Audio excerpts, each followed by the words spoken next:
so last night we both watched this, The True Cost on Netflix, which was basically, they described it as a documentary about the clothes we wear, the people who make the clothes, and the impact it has on the world. As consumers, we're being taken advantage of by the people who are selling their products to us are realizing that they need their products to have a shorter lifespan so that we have to keep buying more.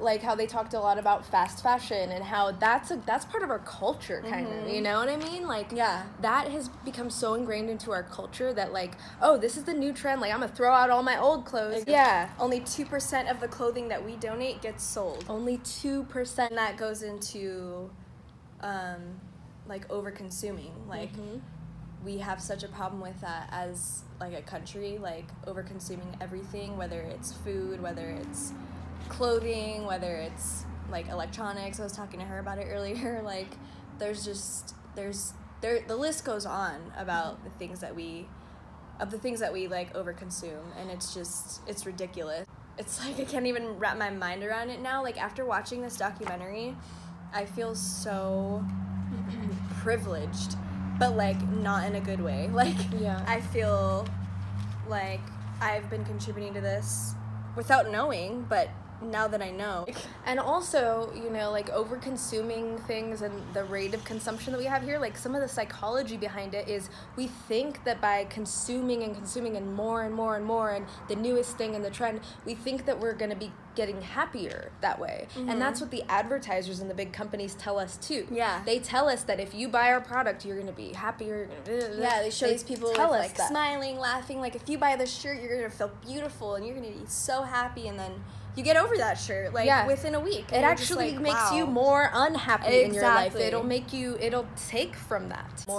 That is not the recipe for happiness. Our consolation is, like, to buy cheap clothes because, like, some of these other things are so expensive, like life insurance and homes and things that matter are, like, so important. So it's like we think that clothes can just be, like, our consolation, like our, like, oh, well, I can buy this $5 shirt that I'm gonna throw away next week, Yeah. like, because I pay, you know, Like, at least I can afford this. At least I can afford that. Yes, Yeah. exactly. So something I remember in the video I was telling you about it earlier, the fact that, like, people had to protest and, like, beg to make such a low amount of money is pretty sad. Like, it's Yeah. I guess I'll just say, like, the exact number. Like, they were begging to make at least $160 a month. Like, that's crazy. Like, they're not making that much. They're asking to make that much. Yeah. And that's without any type of benefits. Like, that's just numbers. It's crazy. And, like, it's so sad. Even if they were making that much, I would be like, holy shit, we need to pay them more. Yeah, you exactly. know? It's like, but no, they're not even making that, and they're begging to make that, and they're getting beat up when they stand up to the people who own the beat up. One lady was killed. It's like, what? This is crazy. And there's no reason why those people cannot be getting paid. Exactly. The companies that they're, like, making their clothes for they make billions. Like, there is no excuse. I don't see any excuse whatsoever for these people not making a living wage, like a good living wage. Like, it just doesn't make sense. The fashion industry is a $3 trillion annual industry. There you go. $3 trillion. There's That's no not even reason that should be happening. Jesus. That's ridiculous. This gets brought up a lot, but, like, the fact that these factories that are producing the garments are cutting corners and all this, and cutting the safety measures and stuff. Right. Oh, and yeah. how, like, those 931 people died in that one building, and then it happened, like, 4 other times. I think that was in Bangladesh, where It's like, one time is enough, but also it shouldn't have happened in the first place. Yeah. Like, and the employees were, like, pointing out cracks in the building to the higher ups. They were like, hey, this is not safe for us to be here, and they just don't care. I'm just like, nope, you need to work, you need to make money, we need to, you know, keep making money, numbers, because that's all that matters. In the 1960s, we made 95% of our clothes here in the USA, now today we only make about 3% of our clothes, and we that we outsource crazy. 97% now. I didn't realize that it wasn't so long ago that we made most of our clothing. I didn't even know that. I feel like it was like a long time ago, but it wasn't. It was like pretty recent. Yeah. And I don't know. I just guess like with our generation, we grew up knowing like made in China, made in Taiwan. We Like, always we just grew up with thought that just was those, the... like that was normal and that was fine. And like we were just used to seeing those tags all the time, and it was, you know, whatever, like, oh, it's made there. Like we didn't think about the fact that like these people are being treated like shit. Like, Yeah. all right, so this is a little bit after we recorded that last clip you were just watching. I just wanted to insert this part while it's still fresh in my mind. We weren't raised that way, and so it's gonna take like she was saying, like retraining our minds to shop differently and buy differently. Like instead of like buying something because it's cheap, like buy it because you know that like the person who made it is making a good living off of it. Like it shouldn't just be about you only. It shouldn't just be for your benefit. Like there's so much more that goes into a piece of clothing than just your benefit. So that's what I Yeah. wanted to say, basically. And also, like, thinking about how you can have an impact by not buying these things, and by thinking about it differently, you can actually have an impact, because you're then becoming more aware of these things. You're becoming aware of, where is this coming from? Who made this? Are they Exactly. being treated fairly, or am I getting this so cheap because the people who made it are not getting paid? Right, and then I also feel like in doing that, you're having I feel like a better experience purchasing your clothes. Like, it's not just because it's cheap and cute. Right. It's like so much more than that. Yes. So I don't know. I just Yeah. feel like, yeah, that's what I wanted to add. Like, And like all the terrible effects that it's creating for those For- people and for our world. exactly. You don't For think our about this, like, environment, like everything. For a long time, I don't even know if I realized that the extent. I mean, I didn't realize, and I don't think most people didn't realize the extent of it. I didn't either. You don't realize it until it's put in your face like that. Exactly. And that's the thing, Because is they don't like, want us to know about it. yeah, Because then that's gonna, they just want to make money, you know? exactly.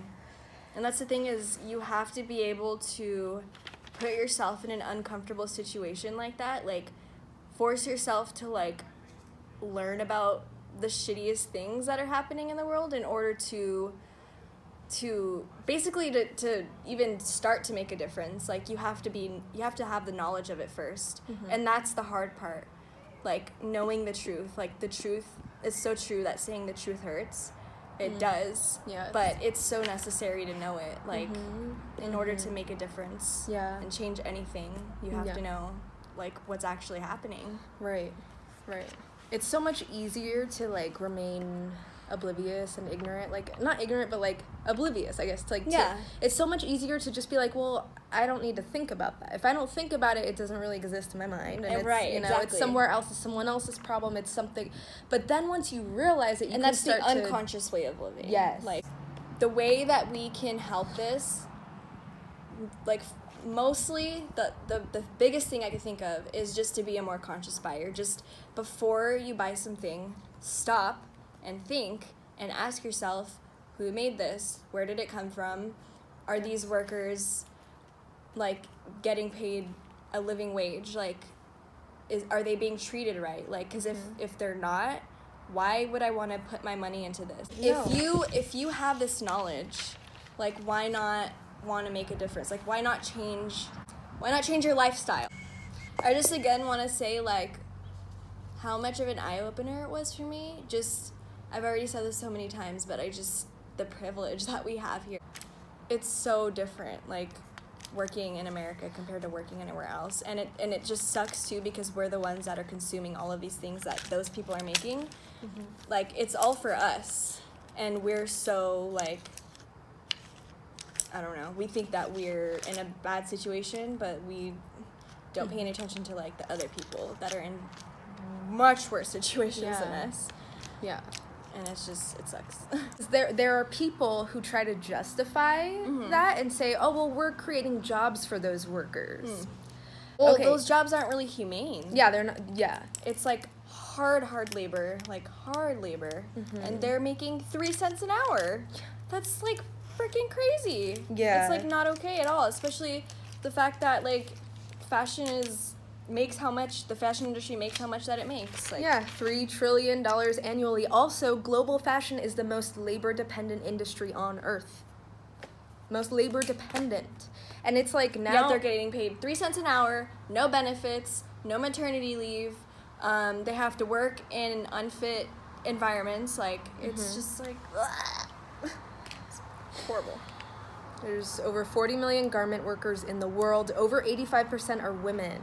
Ecological effects of the cotton farms, the soil, toxic water. We talked about that. Oh yeah, toxic water. Our economy is based on the values of materialism and why don't we value nature's economy, our earth? Without this earth, we've got nothing. We got no... Yeah, without the earth, there's no materials either. So nature, we should be seeing that as an economy, taking care of our world. If we look at that more economically, taking care of our home, yeah. You know, and people's economy, people too. People are, instead of us just valuing money and materialism, why aren't we valuing nature and people? Environmental impact of these businesses are not even measured. So we don't even know how bad some of these impacts are. Yeah. Because they're not getting measured the way that, they're measuring their profit, but they're never looking at the environmental impact. They're not looking at the people who are working to create the product that they're buying. They're never looking at those things. There's nothing wrong with, fashion, because I love fashion. I love everything about fashion. I remember in the beginning of the documentary, there was a woman who said something about it's the skin that we choose. And I resonated with that so much because as someone who's very into art and fashion and obviously tattoos and decorations on my body and stuff, that really resonated with me. And so fashion is not what's bad.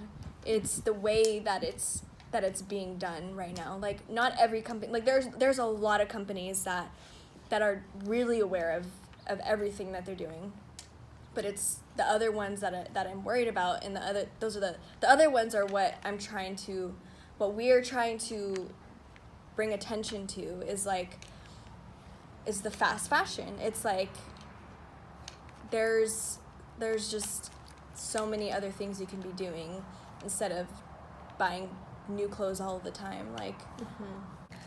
The more aware we become of these things, the more that we can start to change the way that we shop. And even the way that things are priced, because when you think about economics, it's supply and demand. The more that you buy certain products from certain places, the more that they're gonna have of those. So that's why, even though something can be more expensive, think about it this way, the more you buy this, the cheaper it's gonna be. Eventually, that's just how it works with economics. That's just how it is. That's just one way to think of it. We should probably look up some places that are fair trade. We should look up companies that are good and maybe talk about those. One of the ones that was in the documentary, I don't know how to say it, I think it's Patagonia. Patagonia. Is that how you say it? Patagonia? Their clothing is fair trade, and I believe it's 100%, is it organic cotton? Yeah, it's 100% organic cotton. Also, that's the documentary has a site called truecostmovie.com or something. And Oh, yes. I think that has some companies or something. Okay, yeah. Or it has truecostmovie.com. Yeah. Put it right here. We'll do that. We'll post we'll put a link for a bunch of companies that a bunch of brands, fashion brands that are fair trade, and I'll try and find the ones that are the most affordable as well. And yeah, thank you guys so much for watching. Just watching us have a conversation. We want to involve you in this, so please comment any of your other thoughts that you have on this topic, and I guess look out for our next video. Thanks. Bye. Bye.